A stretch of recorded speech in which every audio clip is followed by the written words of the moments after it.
Hey everybody, I've had a little bit of a week off and Tony took care of you the week prior to that, so I've been missing you and I'm excited to be back with you this evening, tasting some wine and chatting and figuring out what is in this, which is going to be in this in just a moment together. Isabel's already here. Hey there, how are you? I'm excited to be with you this evening. Welcome. Who else is with us tonight?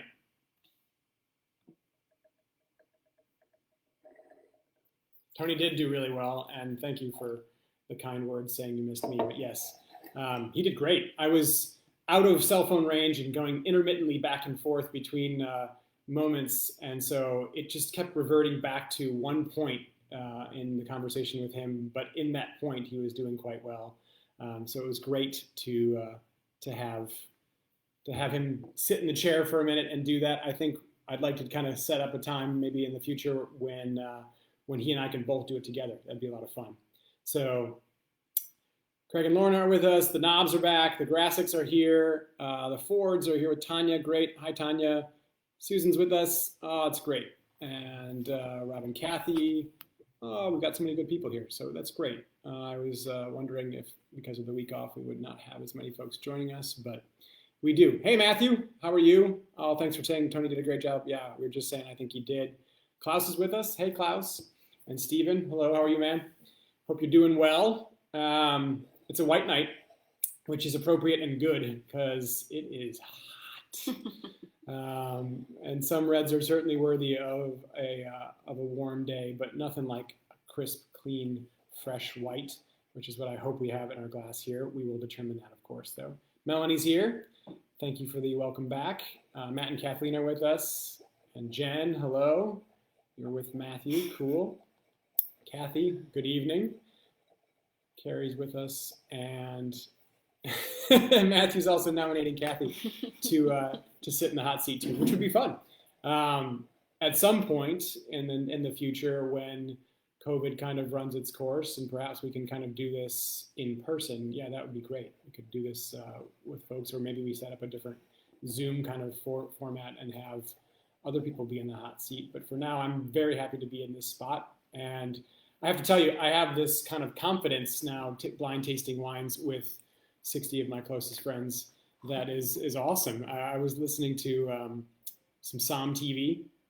Som TV is something you can download, and it's an app, and they have different wine-focused programming on it. And there's a whole series of blind tastings, and some of the blind tasters were there, and I was looking at that going like, I would have gotten that wine. And then I remind myself, I would have gotten that wine with 60 other people helping me get to that point with that wine. So you guys are fantastic, and thanks for joining us. So, and Robert's saying he's tasting at room temp and chilling the bottle now. Yeah, room temp, air-conditioned room temp, that's a deal. And Robert saying, oh, I'm sorry, Robert, I'm just looking up top now. It didn't say to chill. Yeah, this is a chill-worthy wine. So go ahead and give it a quick chill. As a quick aside, if you are in need of fast chilling, what we end up doing in restaurants, and when you order a bottle that we don't have fully chilled and we want it to be chilled faster, put it in ice water. So a load of ice, water, put the bottle in that, and put in some salt. We use kosher salt. Put in an extra salt, it makes it just chill that much more, which is part of the brine technique that's used, the brine chilling technique that's used for disgorging in the champagne process. So you put the neck upside down in a briny solution so that the water doesn't freeze, it stays liquid, but the chilling capability is lowered, and so you freeze the yeast in the bottle that way.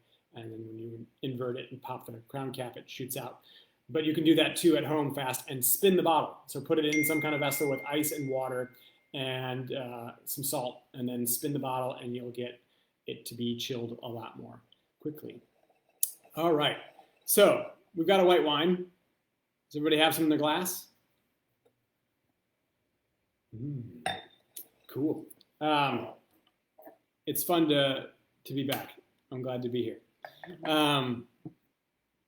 Whiskey stones work in a pinch too, Brian's noting. They do, yeah. Whiskey stones, little rocks that you can chill in the freezer and then put them in, and they don't dilute, of course, and they also don't impart flavors, and so they can kind of chill you out you can have your rocks in your Chardonnay kind of profile without them actually diluting the wine.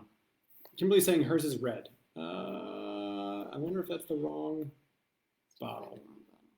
You at least have a red to drink.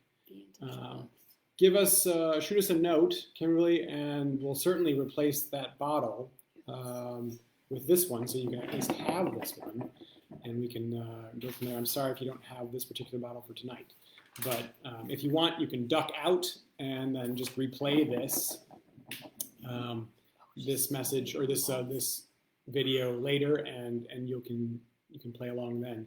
Oh wait, you found it. Okay, wrong glass. You've got two glasses going? You've got a white and a red? That's all right. I think I understand a little bit more now why you were perhaps mistyping and misseeing things. You've got two-fisted drinking happening at the same time. So, all right, let's get to this. What do you see? It's white. It's not sparkling. So we're talking about a still white wine, right? Is it clear or hazy?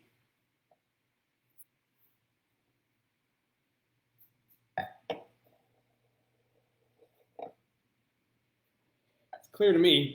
And is the aroma kind of intense, or is it more medium? Is it really muted? Are you getting things jumping out of the glass? Are you perceiving an aroma right off the bat? And if so, what are you starting to smell? For me, it's relatively expressive. I would say it's medium, and medium in the intensity. It's not super pronounced. I'm not getting anything identifiable specifically right off the nose, first half sniff. But yeah, Kathy, I agree. It's clear. It's pale.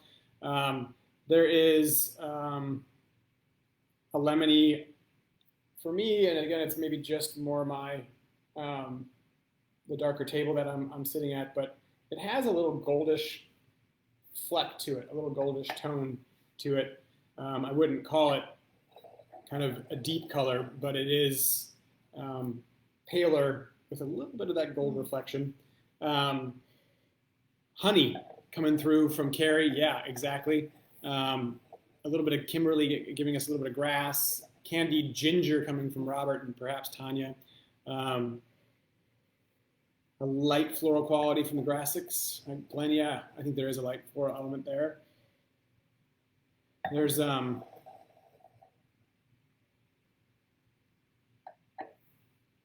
muskiness to this. There's a mineral element. There's a stone quality to me here.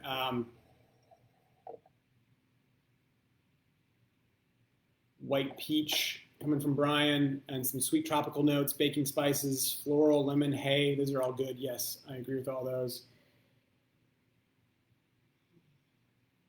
There is a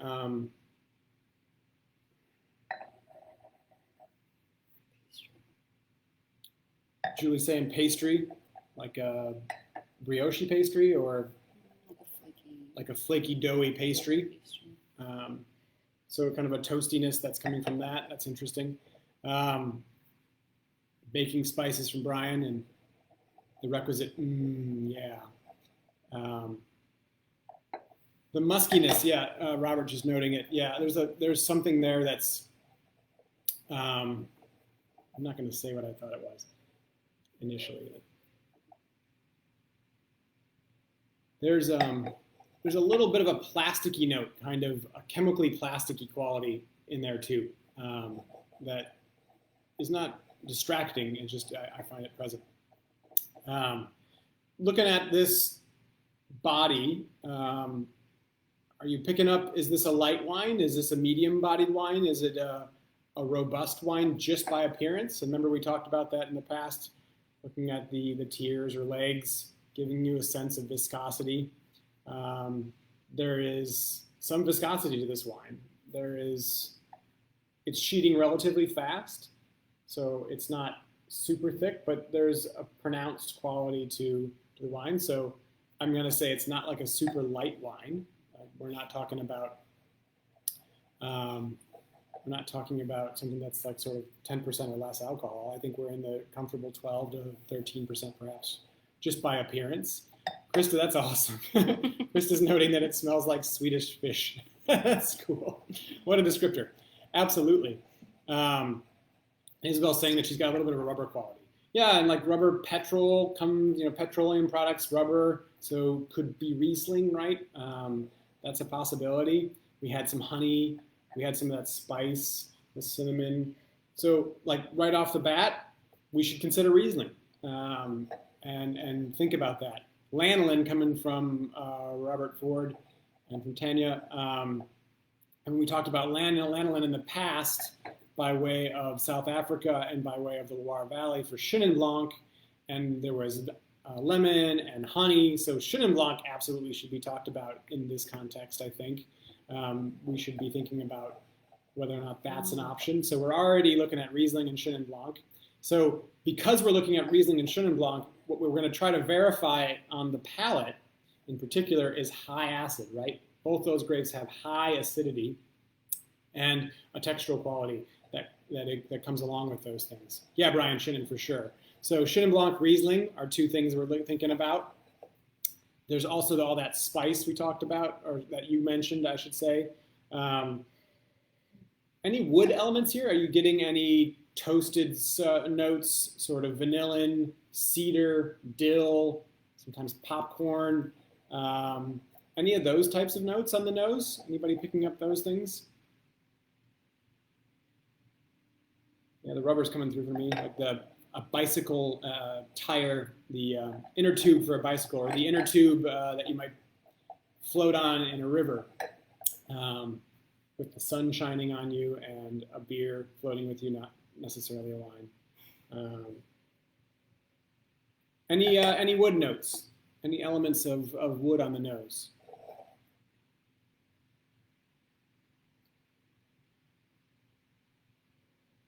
I'm not getting much wood either, Isabel, I agree. And Melanie, Tarantes, yeah, Tarantes, more aromatic for me, generally speaking.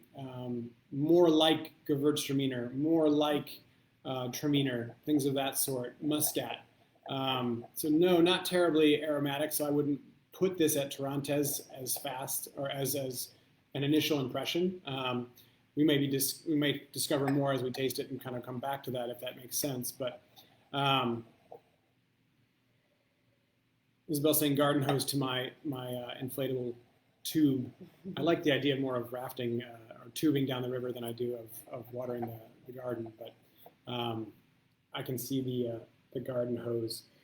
So yeah, not a lot of wood, right? So we're talking about something with potentially high acid, medium-ish body, it's pale in color.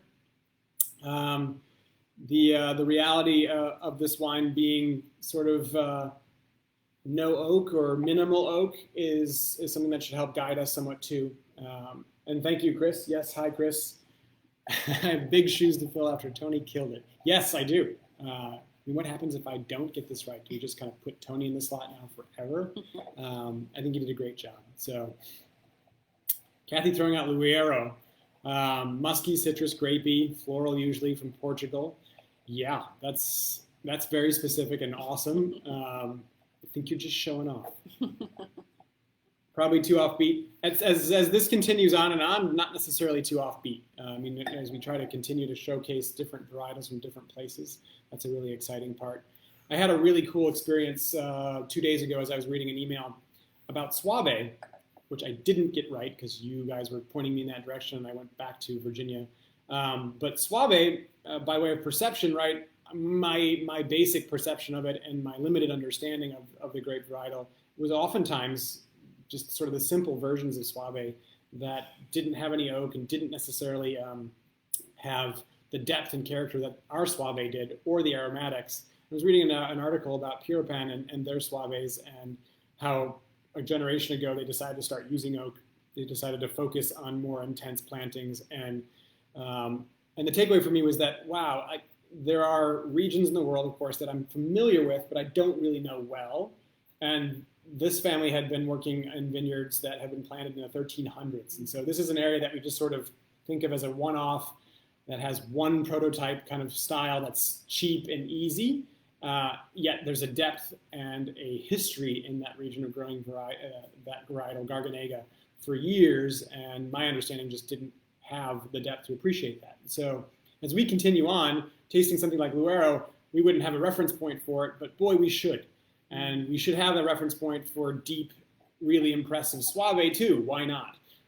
Especially when there is that depth out there. So part of the excitement of doing this type of tasting with you is to be able to find those types of wines that give us that option. We're also toying with, and I'm sorry to diverge a touch here, but I'd love your feedback. Chris in particular has been able to kind of rule out certain wines in the past based on price point. So if we upped it for a couple of weeks to just kind of hit a series of other wines that were at different price points, would that be of interest? So say instead of $25 to $30, if we went $30 to $40 or $30 to $50, that would allow us to play with a different subset of wines that we're not playing with right now. Would that be of interest? And Chris, to your point too, I think absolutely Julie will get in the hot seat.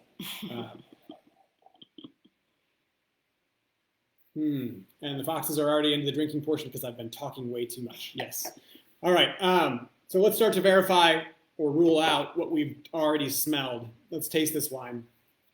The Fords are saying hells yes to my question about increasing the price point.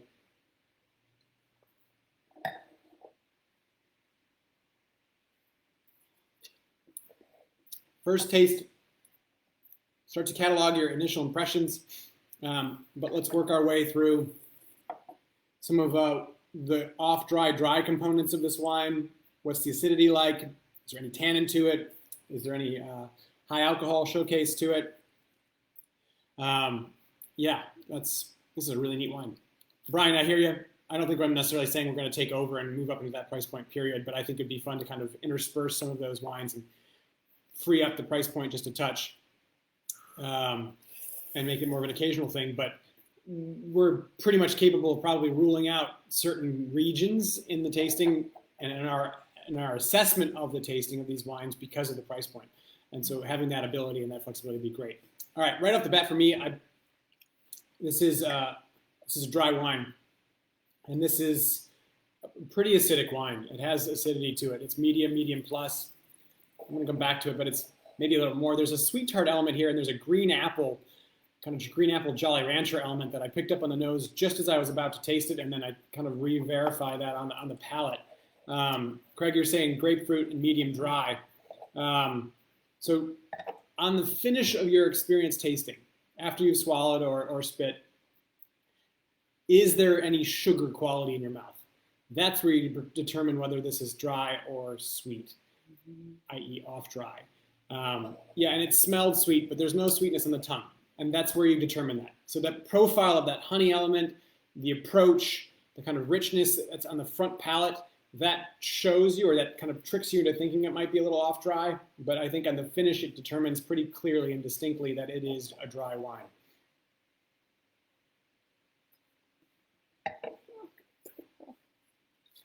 Isabel, I agree. The alcohol is not particularly high. This is medium, maybe to your point, medium minus.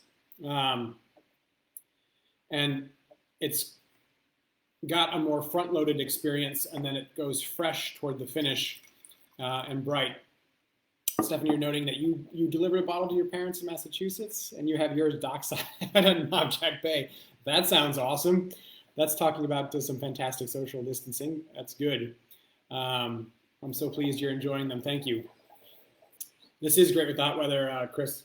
I agree. I was thinking about the Clancy's in his consistent pursuit of finding a beer in this tasting. This is kind of like a Hefeweizen. This has a little bit of that kind of refreshing quality with a little bit more of a body to it, but you drink a Hefeweizen in the sunshine and it's fantastic, especially if you squeeze a little bit of citrus in there.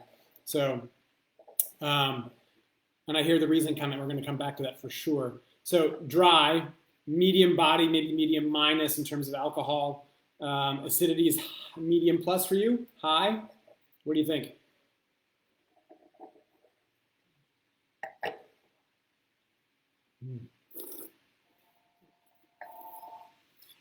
Yeah. Ooh, a little lemon peel, lemon, a little pithy element, for sure. It's high. This is medium plus to high alcohol or high acid. Excuse me.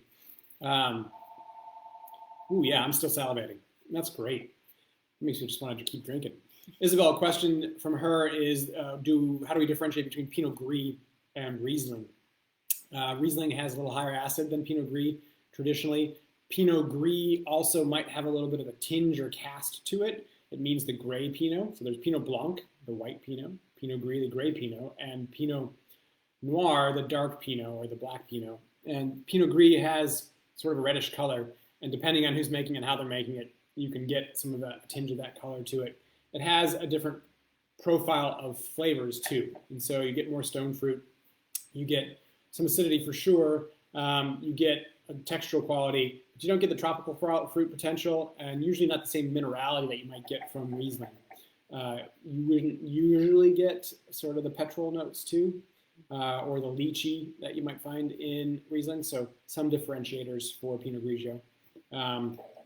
Lemon zest, pear, gravel, bitterness from lemon peel. The foxes are throwing out Old World and French right off the bat. Kathy's throwing out Pinot Blanc. I think that's really cool. For me, lemon is oftentimes a really serious indicator. When I smell and taste lemon, I'm thinking about Pinot Blanc, and I'm thinking about Chenin Blanc. Pinot Blanc should be in the running here. So Riesling, Chenin Blanc, Pinot Blanc we're talking about. That green apple element I talked about earlier is always an indicator too for me potentially of Chablis. So I want to throw Chablis in there and talk about Chardonnay. I do agree that I think this is probably more on the Old World side of things, but anybody disagree with me there? Chris is throwing out Old World Sauvignon Blanc. Grapefruit has been prominent for a number of you, and so yeah, we should absolutely include Old World Sauvignon Blanc. So that would be Puy-Fumé, it would be Sancerre, it could be Touraine. So we're talking about Loire, which is cool.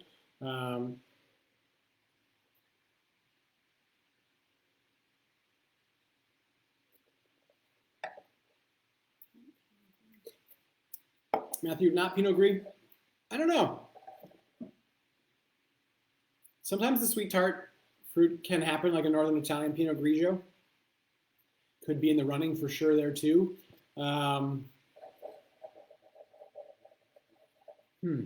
Kathy, you're saying a lighter Sauvignon Blanc is Colombard. Okay. So instead of Sauvignon Blanc, you're saying Colombard because it presents like Sauvignon Blanc, but it's a little bit lighter than that. Yeah, I think that, does this have the intensity and the aromatic profile of Sauvignon Blanc? Let's talk about that first. And when we're smelling it, are we getting that sort of grapefruity peel, the grassiness, the minerality? The minerality, yes. I'm not getting so much grapefruit, and the grassiness, maybe. A little less. I mean, I can't recall a Sauvignon Blanc where I tasted or smelled that honeyed element. And so I would probably walk away from Sauvignon Blanc despite your bullishness with foxes. And Carrie, to your question about, or to your point about Chenin Blanc being this dry, there are Chenin Blancs that are this dry, certainly coming from South Africa with the terminology of Steen, so a very dry Chenin Blanc, but also in the Loire Valley from a particular region called Savennières, for example, that you get full dryness. I've had Montlouis and I've had Vouvray, both of which are from the Loire Valley that are Chenin Blanc oriented, that are also dry and can be, and they can have that really racy acidity.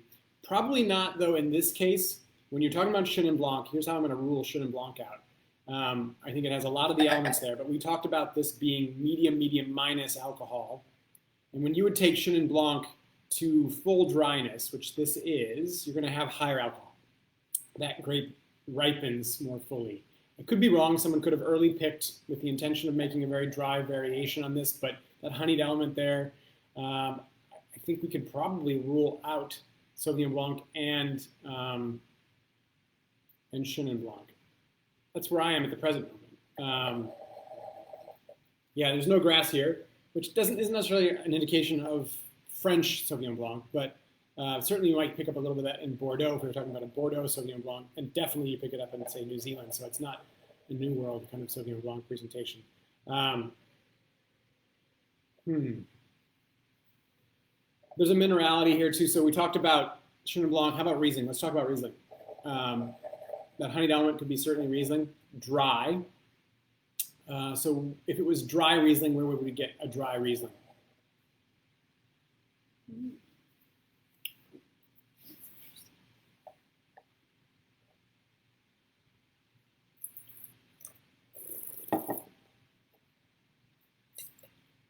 This is changing quite a bit as it gets a little warmer. It's fleshing out a touch. It's getting a little bit more voluminous in the mouth, right?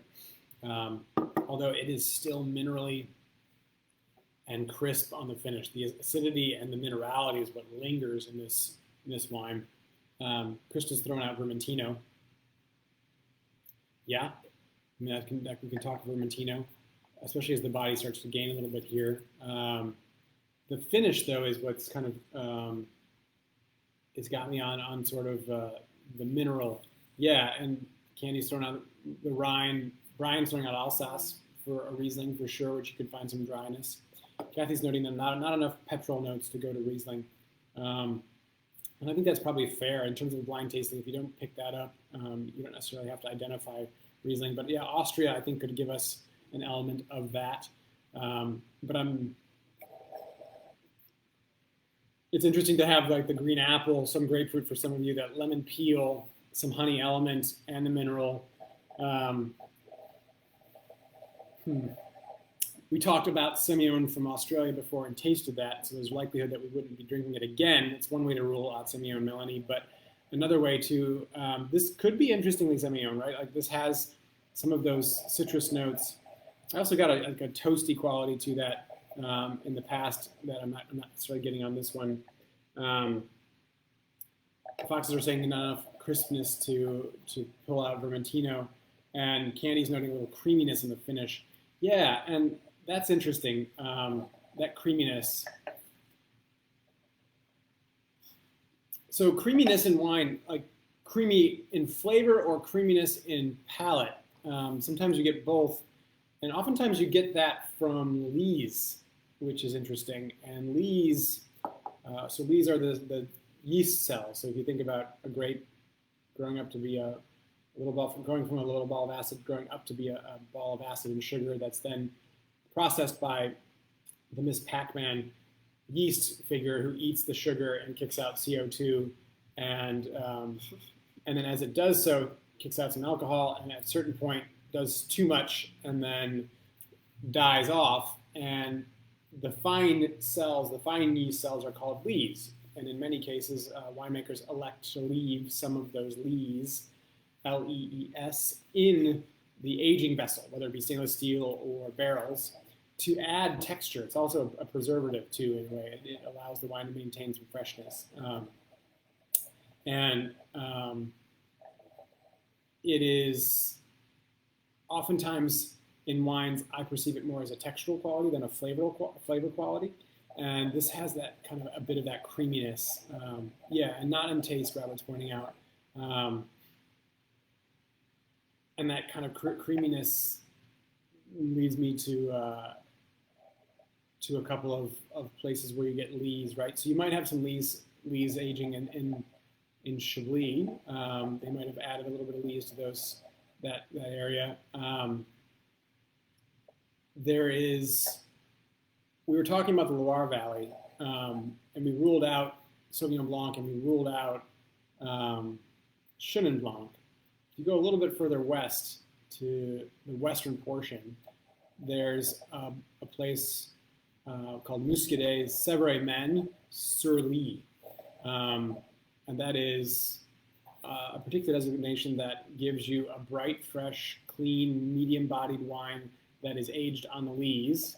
So that's one option that would be of interest to consider because of that richness and that brightness. Robert and the Foxes, yeah, the champagne, this is not champagne. It's not sparkling, but I don't think it's Coteau Champenois either. I don't think it's a still variation from champagne, but that's an interesting whole rabbit hole we could go down. That leesy element, you also get, I'm blanking, like, could this be like Aligoté from Burgundy? Could this be, is this more Italian white? Vermentino was thrown out. It doesn't strike me as such. I'm not sure that I'm ready to put it in Austria with Riesling or in a dry variation from Germany because of the petrol comment that Kathy noted too. So where are we going? Kathy's noting too that doesn't get the salinity for the Muscadet. What about the rocky minerality? Where do we put that rocky minerality that's in the finish then?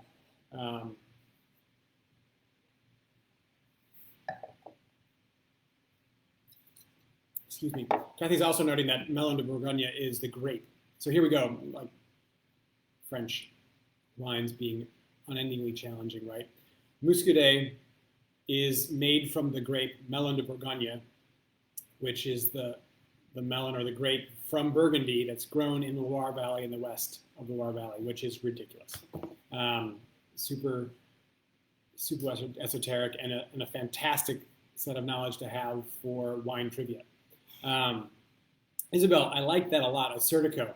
Yeah, that's neat. Because a Certico can have some depth, can have some body, can have some certainly minerality by way of the barren landscapes of Greece where it's usually produced and the ocean breezes.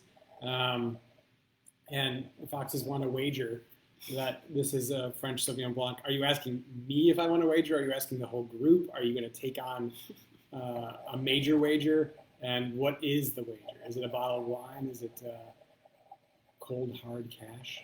And minerality, yeah, Sancerre, Chablis, Alsace. I hear you there. And I'm kind of going back to Chablis potentially on this because you could have some of all the elements that I have here.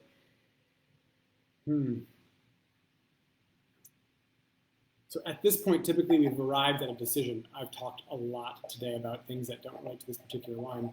How are we doing? I mean, so let's go back, right? Some people got a little bit of grapefruit. Some people got some spice, which I'm not necessarily picking up the spices as much on the actual palate as I did on the nose. We've got high acidity. We've got low alcohol, moderate to low alcohol. We have a pale wine. It's youthful, right? So we think we're in the old world. Mostly people thinking about France, and I agree, I think, there. The Foxes want to wager a Snickers bar on this with me, and I'm delighted to do so. So if it's any variation of French Sauvignon Blanc, I owe you a Snickers bar. And you can pick the size. I mean, if you want to go the big version, I'll go that route. And Rick's finally with us. Thank you, sir. I'm glad you're here. And Isabel, you're saying this is too acidic for Chablis. Okay, that's an interesting point.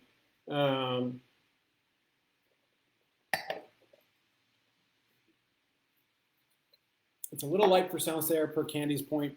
It's a little too acidic for Chablis. Yeah, I agree with both those points. So where do we go? There's a brightness to this. There's just a high-toned acidity that's pretty neat. I'm not, Robert, I'm not picking up the same amount of grapefruit. I don't know, maybe it's my...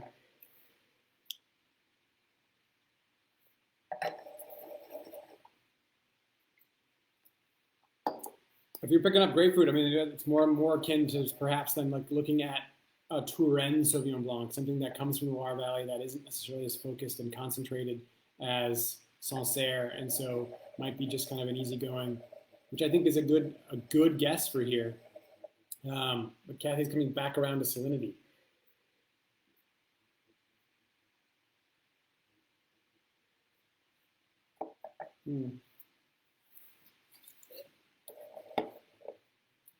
Yeah. Well, so if it's salinity and it's grapefruit, we are kind of hanging out actually in the Loire and talking about Loire Valley wines. Like the Forger's saying Semillon is their final answer. So Semillon from where, Robert? Like you gotta nail me on that one. Like, are you talking about a Semillon Sauvignon Blanc blend from Bordeaux? That's interesting. So you say something like Entre deux Mers, or are you talking about Australia? The Foxes are getting a lot of grapefruit. So I'm just missing the grapefruit. So let's focus on that then. And I'm down to Snickers. Yeah, I think you're right.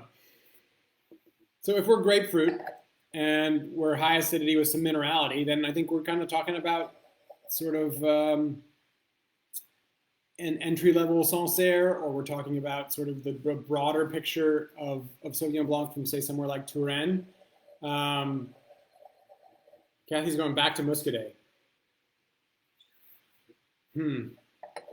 Power of suggestion.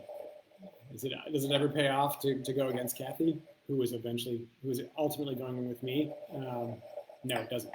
But It's hard to deny that grapefruit element. Okay, so I'm pretty comfortable saying I think this is the Loire, but I'm not 100% comfortable being able to designate Muscadet versus, say, Sauvignon Blanc. Rick's saying Muscadet right off the bat. Kermit Lynch wine. Cool. That's very cool. I think he's saying Kathy Von Wiedemann. You meant Kathy Lang. Wiedemann, yes. Which, amazingly, your initials also link up with the Kermit Lynch wine, which is a good thing. Lemon peel and grapefruit. Chris is giving me good notes on what to do. Let it sit on your tongue. Yeah, I mean there is some. It's more pithy to me. It's like just the fresh juice. It's not the aroma. It's the acidity of grapefruit, not necessarily the flavor for me. But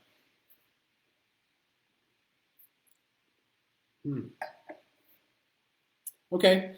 Well, let's put a flag in it. For me, it's I sometimes you hit varietal and then you have to find the region.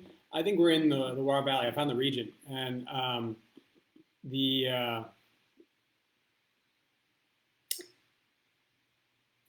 it's young, it's newish, 2018. I think I've learned my lesson in terms of going against the grain of the folks here. So. Let's go. Most people are saying Sauvignon Blanc. Now people are coming back Muscadet. Hold on. But Brian's going Muscadet because he's not familiar with it, and that would be some way to learn what this is, citrus and mineral. So I think I think the Loire Valley provides a minerality that is present here. It could be Muscadet. It could be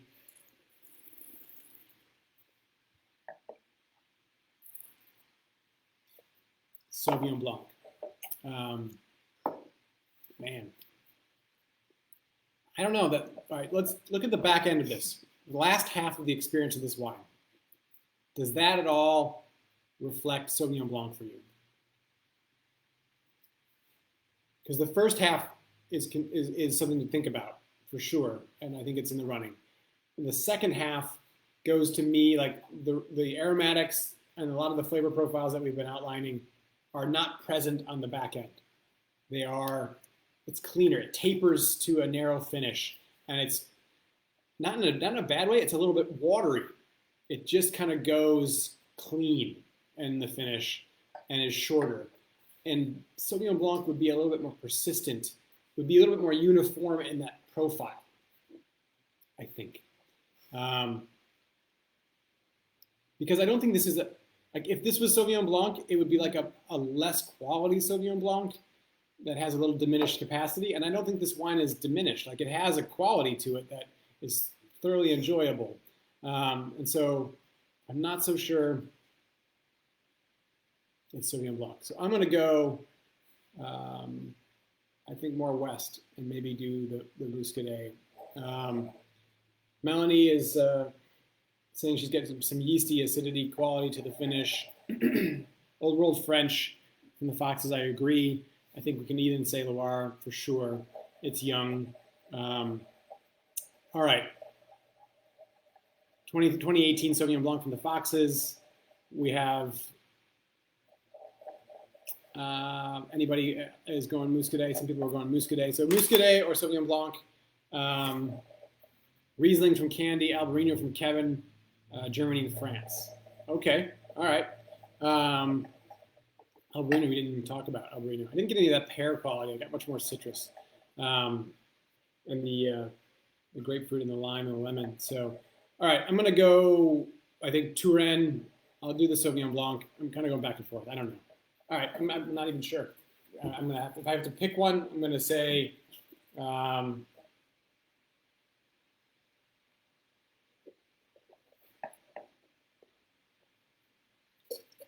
gonna go with Kathy. 2018 Muscadet. But I could easily be wrong. And I'm going to go with Kathy because I have to differentiate myself from the Foxes in order to win this bet. So I like Snickers. They do really satisfy. So I hope to win a Snickers here in just a moment. 2008 Muscadet from the Knobs. So this is, oh, it's Muscadet. How cool is that? So 2018, Muscadet, Sévère Men. It's from Logellerie, excuse me. This is a wine. So you see Muscadet sometimes just as Muscadet. And then oftentimes a greater quality designation is Sévère Men. These are two little rivers that run together in the region and that help to differentiate an appellation that you get really great quality wine from. So think about being at the head of the estuary of the Loire River as it runs in the Atlantic Ocean in the little village of Nantes, and eating shellfish, just fresh plucked from the sea shellfish, sunshine, sea breeze, drinking this. Life's good. This is awesome wine that, again, to my earlier point about Soave, like I've had older variations on this. Typically, this is about drinking young, fresh, vibrant, but I've had some that are aged for a prolonged period of time on the lees, and they're extraordinary. These are great wines, and they're tremendous value. So look for some Muscadet out there in the world. It's something to add. If you like Sauvignon Blanc, we've been talking about Sauvignon Blanc for 20 minutes. This is an option that gives you a hint of Sauvignon Blanc, but gives you a really great wine nevertheless. So this is a fun one. I'm glad we got a chance to do this. I'm super glad to be back in this chair and tasting with all of you. We are planning on opening up again for those of you that are interested in coming back to eat and also pick up wines. We'll be open on July 22nd. We are working on bringing some new team members on board, which is really exciting, and preparing our offering. Just so you know, we'll have our to-go options. We'll have a heat and eat option. We'll have a dinner option and a lunch option. So we're going to be opening up, as we open up the 22nd, every day except for Tuesday. So we'll be open Wednesday through Monday from 11:30 to 8:30, serving lunch and dinner. Our lunch menu will essentially be the same menu as our to-go menu, and you can dine in with COVID restrictions adhered to, of course, dine outside, take it to go. We'll have all of those options available for you, and we look forward to seeing a number of you back here as we can. So Reservations on Saturday. Reservations on Saturday. Thank you, Julie. The reservations will be available for tables. We'll be taking reservations for all time slots that involve dining here, so that we can control that and make sure that we have space available for everyone who wants to come. And that'll be available starting Saturday. So look out for those reservations if you wish to make them. That will be going live on Saturday. The website, fieldandmainrestaurant.com, is where you go to make those reservations. So we look forward to seeing you all, a number of you at least, I hope, real soon. And we will be back next week, of course, on Thursday, doing this again before we open. And I look forward to that. Stephanie, yes, cheers to cocktails for sure. Thank you, Susan. Thank you, everybody. What a great night. Cheers.